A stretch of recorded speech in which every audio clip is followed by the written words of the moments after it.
ia fatalo fatu i le laga fiafia i lau suga Sam alo lava le soifua lelei nei taeao fou i le alofa ma le aga lelei o le atua ia fatalo fatu malo soifua Malo na vale, soifua ma langi mapu e tio rua po i le. So ne venga le taia me se foi le whafonga foi le mawela tulu. Ne venga taia, talo whanau. Kia ora. malo Sam ia o amai oe lelei taeao e mesi foi o fuafuaga o faagasolu Ei, or kala masangi ia, ia siria o rua. e malo ua leva le tuua Samoa e malaga mai Ia, ko kiki a ko ngine, kuru mai aso, kalu malanga mai Samoa. Ia, wa fori ka penga le pafifianga ngi foi New Zealand. malo ia ma le foi le fatu leva no e te faafiloi foi le tatou tunu ia o le siufoga laumua nei ia tatonu sa tatalanoa i le sia polokalame te isi taimi ni tou malaga mai ai ma taimi fele fatoaʻu mai le aliga o le polokalame sa Star Sage le tou malaga mai ai nei Wellington e o te lo le sa tatalanoa i masioeli ma tatou malaga lana po e manatua lana taimi Ei,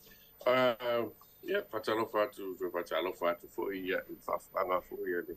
So tatua tunu, mai nei venga tai au, ia, i lau whafoka mai foi ni. Tatua, rikio nei, ia me se foi ia ni. Masalo, o le, ia, o ke rawa rau ke mga kua, ka ko, o ke rawa whaisinga lewa ia ke, o ke o mga kua le leiga, kasa o, au ke mga kua ma ko tua ngā renga ma kua kuna renga i pōi rua i le. Ele mako Star Search. sa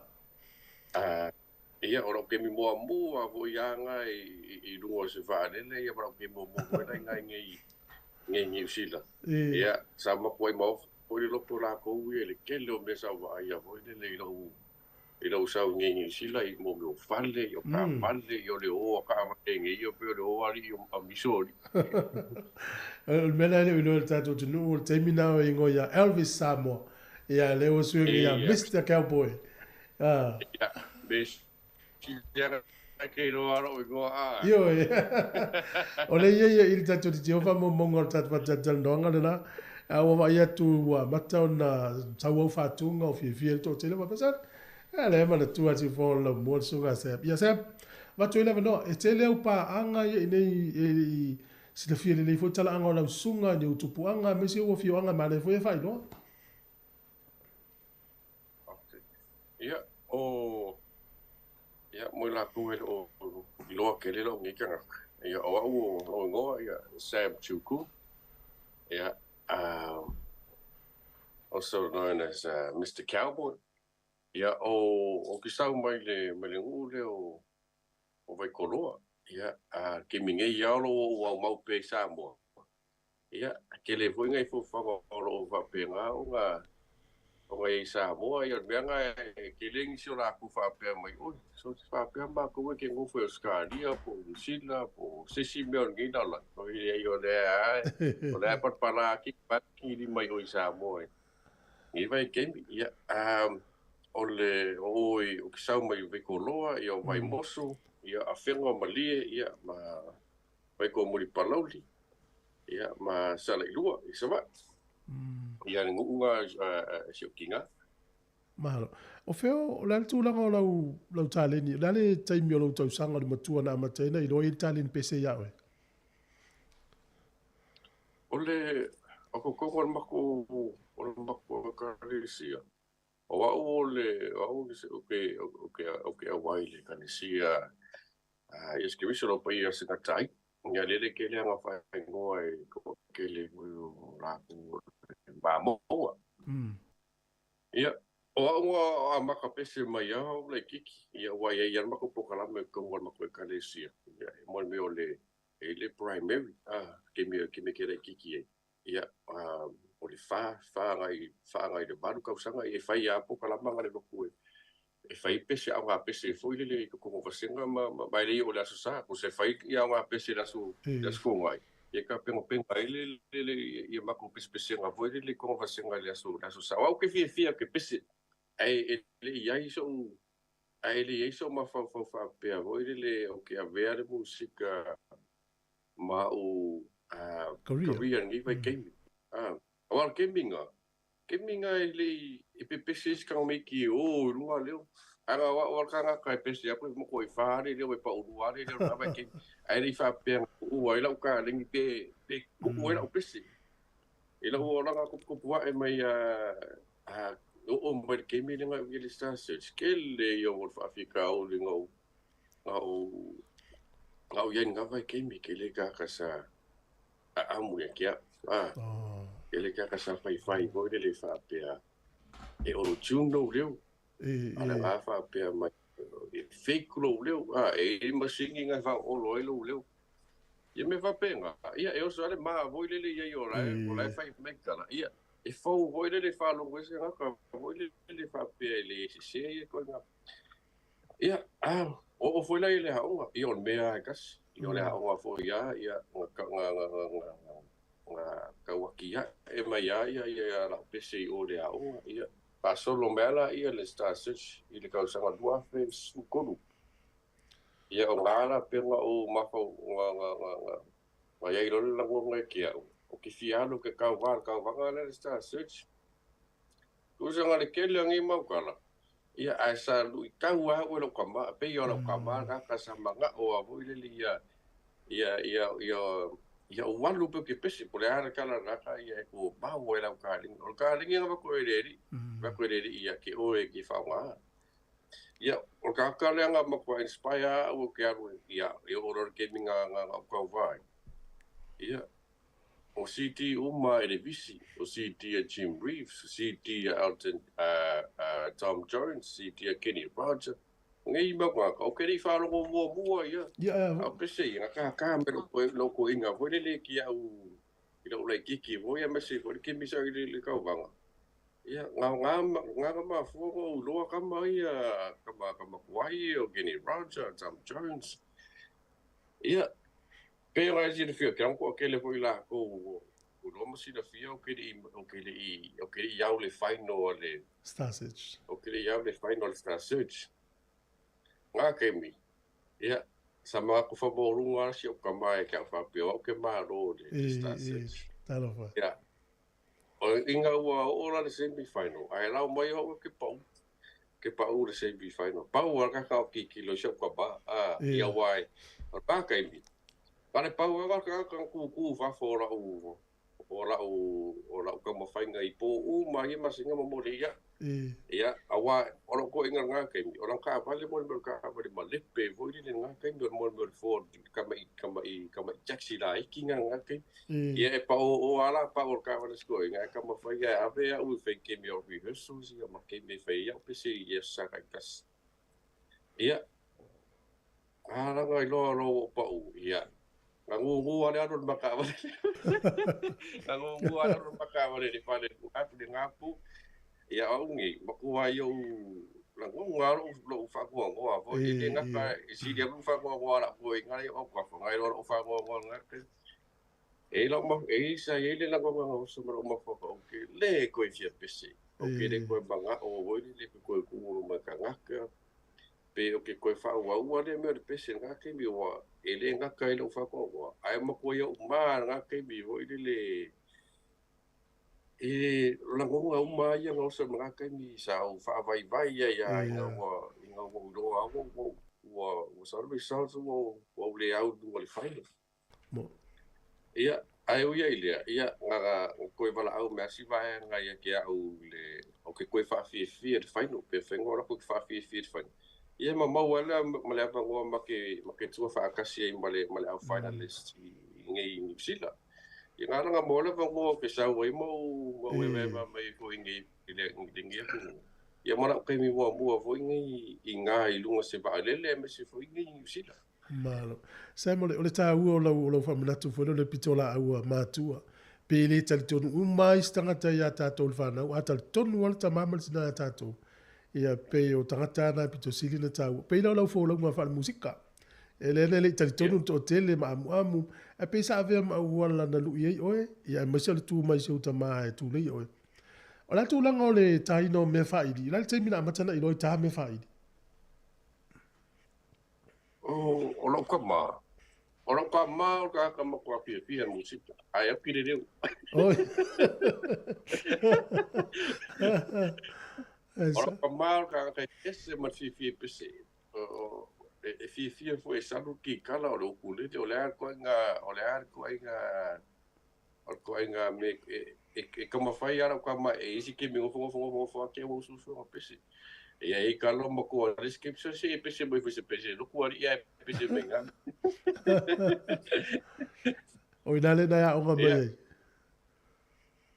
Ia o ngālanga, so lo ke mi a koa, o ke longa, o ke mi a koa, ka lu mea kau whangau mai o meri ngai ke mi. Ia, mara ke mi fo ia ngā, ia, o ke mi ngai o whai fo, i te langit fo ro, mo fo ia, siu kapa. Ia, o ke mi ia, o ronga whai ia langa ia ngai mea o le ka mai o pese, ia, e usu mai le pese ma Sam ma ia le si pese le ki usu Sam ia le si pese le ki usu o lo ka masa he really inspired me voide le ko nga musika le country music o la maya o lunga le ki o ke mi uma ki le ki o ko inga fa lo ngo i lungo le 2AP nga ke mi wa ka o 2AP nga ke mi le FM ia eksa wai pese ia tamori o ku kama o fai isi o pese o kama kwai uma ia fia ko inga fa rongo e sa lu mai le ki kala a fai yo ia e sa lu foi te ku le ka malo i fa a urangi e ke la fai mer ko inga a ke maka foi le mo ki kilo ia di mar ko inga ke mi sa lu ia ki kala foi le a le ko inga nga ke mi de fa foi le po vai le or PGs foi le fia ko inga fa inga e fa mi ka lo ma ku pa foi nga su inga nga ia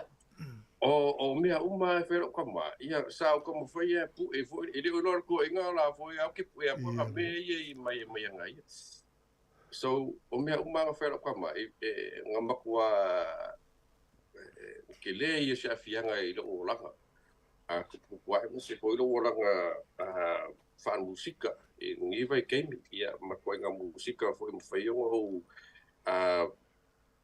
pese foi me se foi venga o fanga foi ngi vai game venga a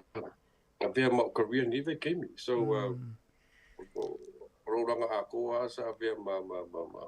it was really fun to be honest ma ma se kama ma na ia tu sol pide fa maulio lo ma tanga ma siu tu au lau tale ni musika a wale ya fa no fina ngala wai te lo te si le fia tala anga o me yo pese e il tanga te pese ele lo tu spese e tu se istanga tala to pese o en tu si el pese lo fulu ulo mo al pe o pese le na tu o lo o no ngol fa fa no o sa mo mal lang pese lo fulu ulo o le pese lo fulu ulo ko so le kendinga mako faile mako band faile mako band le kausanga o le duafe masalo duafe sulfiku se me fa penga duafe sulfiku alo mako malanga e kukuila alo mako malanga penga mako malanga kukuila ia e ka ulan mako faile gaming le toloa band ia sa rande ele korua lo kufinga ngaki ia e korai e kasian makapiango ia ko nga pen foi le kapiango e pese e pese mari si vai nga e kasian piango ia sa uma sa foi le drum o piango ia uma finga ka ko one man band foi le ia ke ro mako rehearsal muli ai famela lo para lo que o is kamala sa e langa pese fia pese ia masalo le ai fa nga fo ia ka ko tua pe fa penga ia o skamala o skamango ia o vesi ia o gaming ke o plan o skamole awa o skama ia sa no la ia la me langa pesi le aso ngai kia ia ma fa lo umma mal fa Ka pai au te roa na ua zed ia ngala nga ke mo bunga o fa ngol pesi so pesi ia ngale fa mo bunga mar kari pa ngol pesi ia mo kongolo fa ia ma ia fo ia mai bona special la ko foi ia uso Koro ia mai le pile pesi. Koro ia ku koro foto. E Alu mako tua faila ia si leva. O ka kia la pese ko oro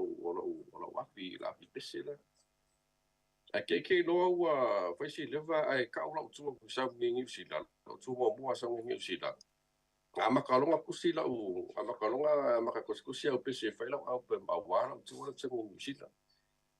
Ia ai ko ka wela le pese le fulu.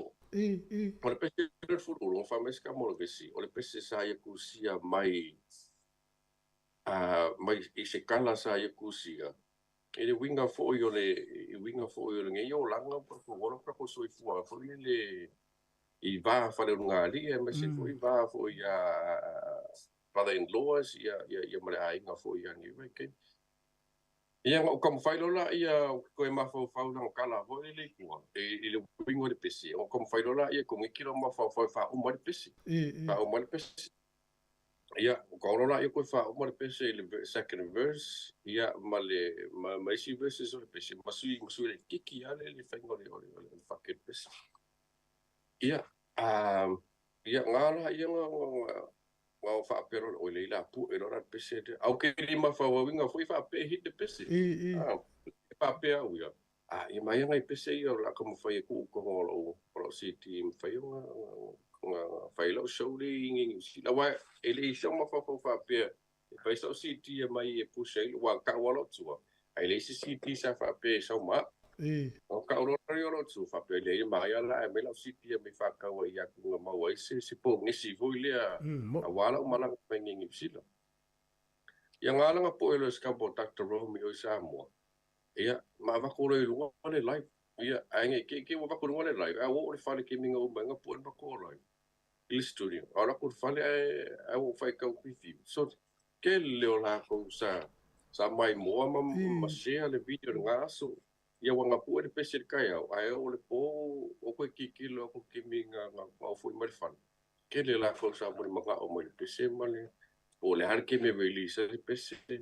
Ia fo vole le ke angwa me o le message me nga kama ma kalsanga mai po a fe ko veli se no pese.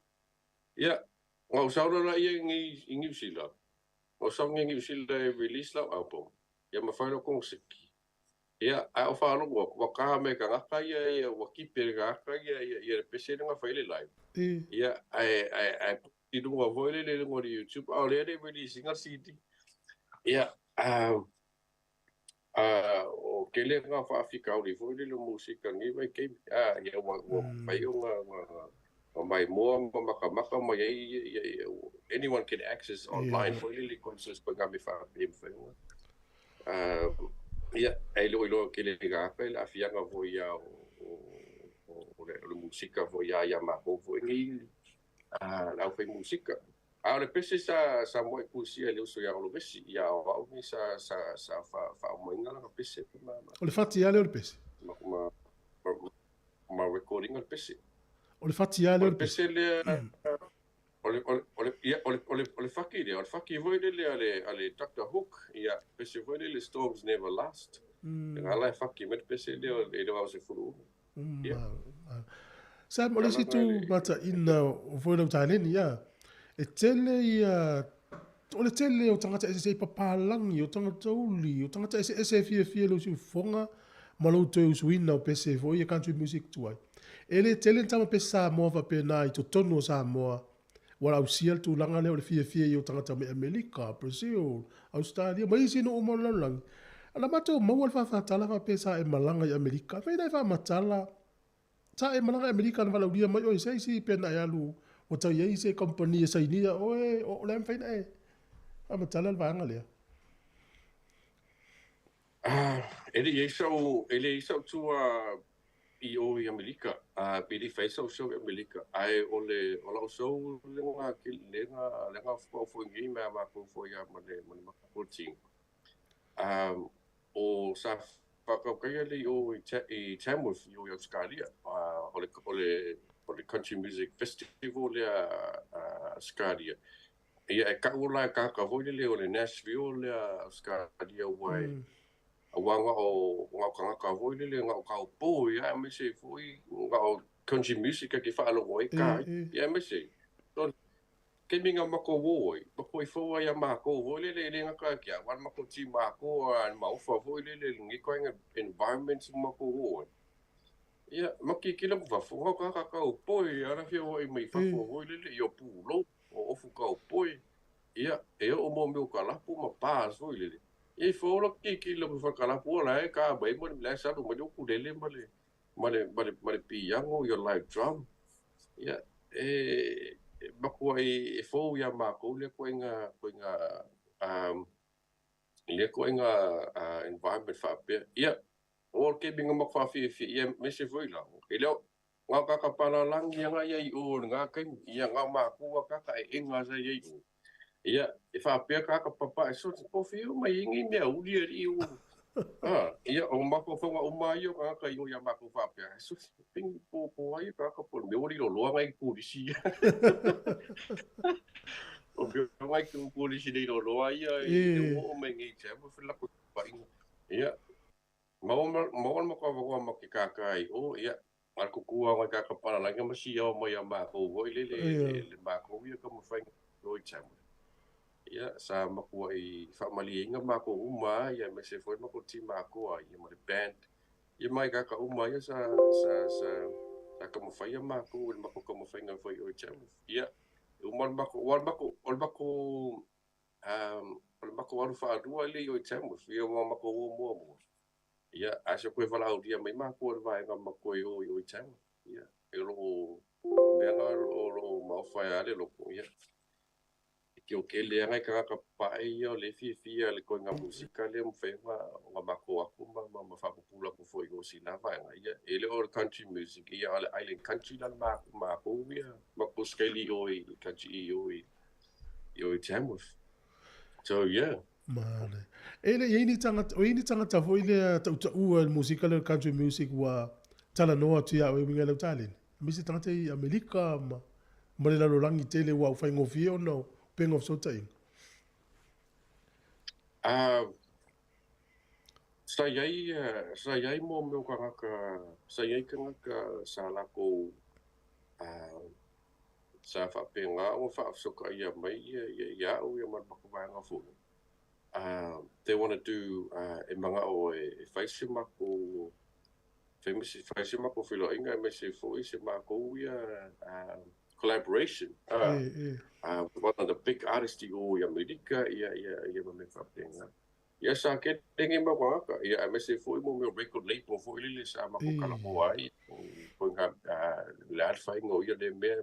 le tio Io ka uma ia producers ia ma management ia ola ko ia sa runninga ia ka le Ed Sheeran Ia que por ka paling hor kama ia Bruno Mars ia o foi le shedi Keith Urban ia Keith Urban ia me se wali ka uma ia lor banga ia sama ko ia sa faya kala ngaken ia ele Yorkovic inga kilo Yorkovic ia sa kelele tar fo vodi ngaken mi sa lim fai ngamba ko fiwa ia ole ala fo ko makala lava ia le ala fo ko fe piki mai ngai me ia nga ko pick up mai mako kele ol mele sa lo singa ki Yorkovic pa ia Maro. Sam, mo le dulfa tai tele o no tai mi fo. E la u show le fai nei pam se no mai nei poli dua. Ana i vai nga yo toi. A fu yo musika mo pese na mana o se tua.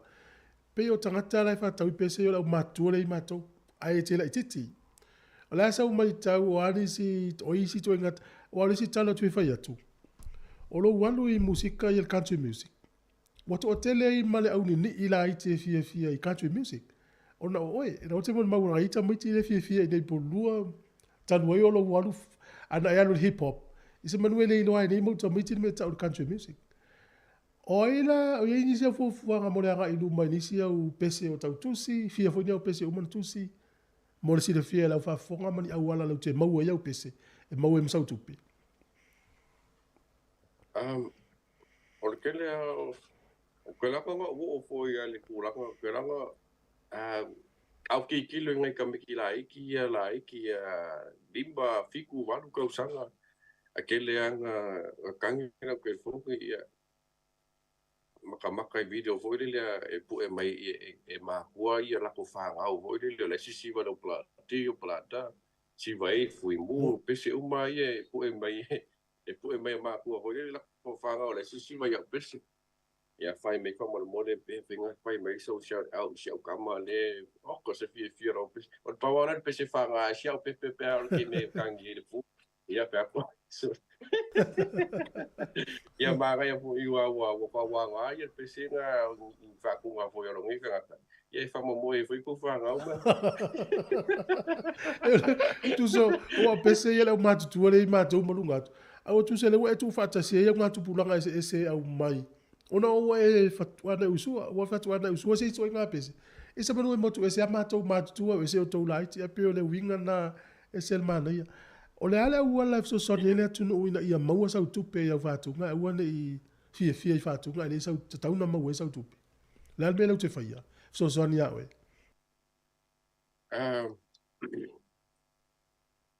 or gaming e o le make or gaming e le make tu or gaming ka bilu ngi usila ia a fa pe ngai ki whana ngolongo mai ia sau kongi sau kara hoi le sa maka foi ia i lau tua foi ngai New Zealand ia i nunga whio tickets le mau e nunga le ai tickets le ai ticket ta kouda and said ia ma le event finder foi ia ta kouda and said ia ngai mau e tickets pa fa pe ke fia whana ngolongo foi me se foi ke support foi ia kia ngai me se foi le fai al mako show mo la solusu fa pamste no fa ia ke la wala ko ke le wela ko la como foi o mai makamaka mai mo for the show le inga pamste no la solusu fa la ngale a maka show la solusu fa o maki pamste no diverse folk ia au ka meki la ko ia maka mai le lusu kala ia fa solo roi lunga ka makukua ia ia ko langa or gaming e wa pe yang so kupe mako ngaka ia le fa ka ni le musika mo CD ia o faila si finga ka ma ki gaming e CD langa o kau lengi ka va lengi CD man ka yengi ngi ki o e CD ngi kem ia finga ka musika ngi ke ma ko fe ku le album la ko ia langa o gaming e o social media ma ka o digital platforms ka kem per YouTube pa ia o gaming e o le afa pe ki fi fa longo ia ia e ma o ma la pe se lo YouTube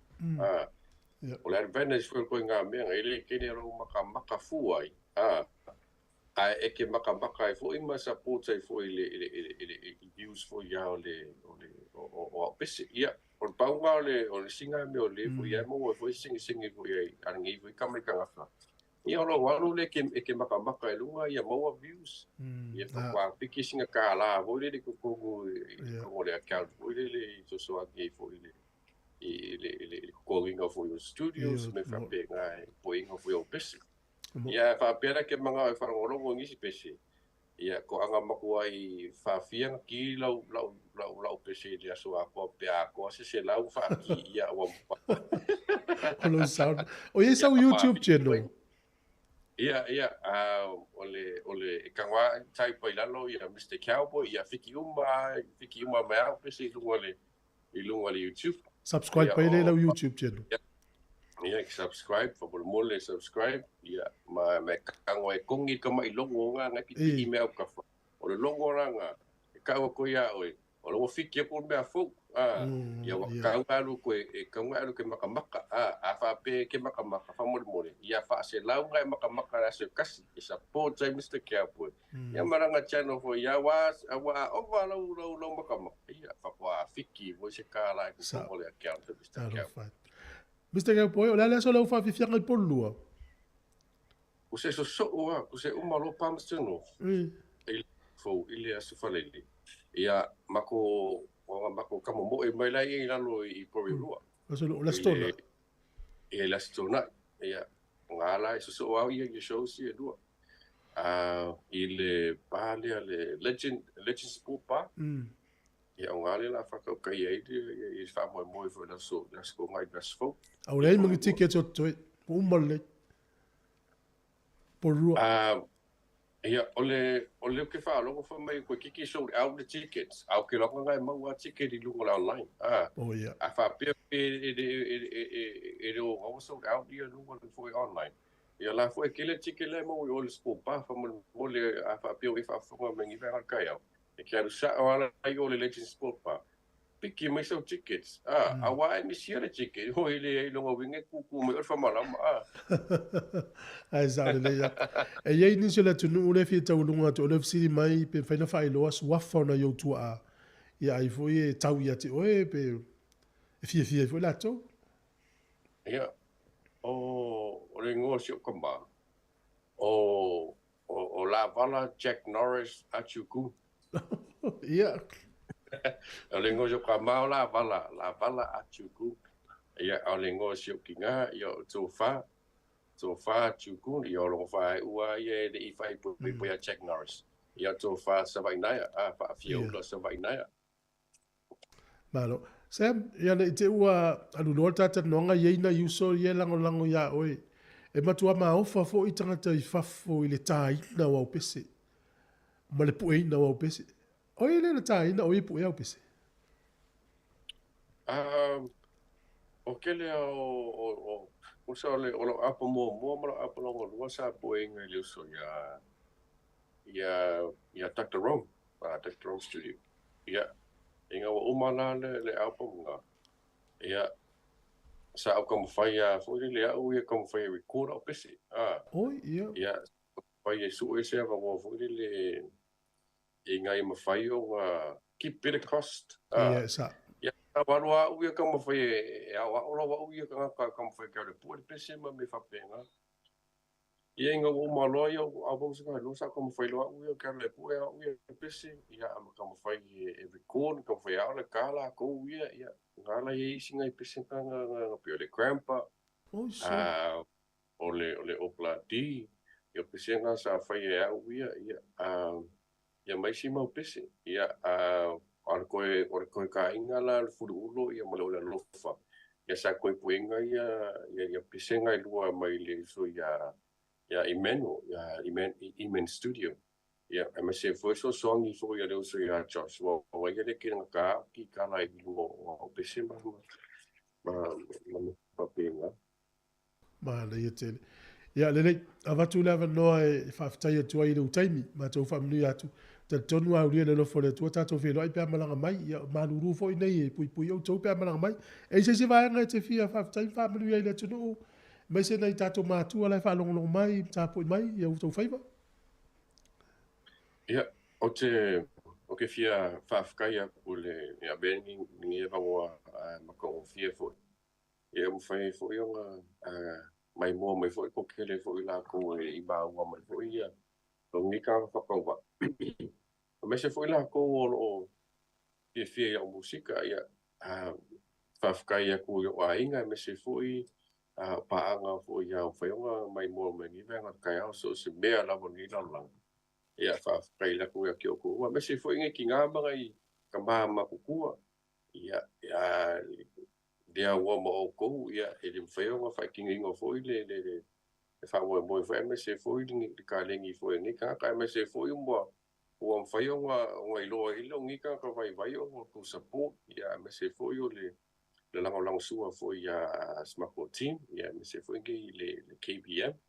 ia banga misio ki ngā fo ia lo whapenga nga kira wala e whanau longo mengi KBM o skadi ia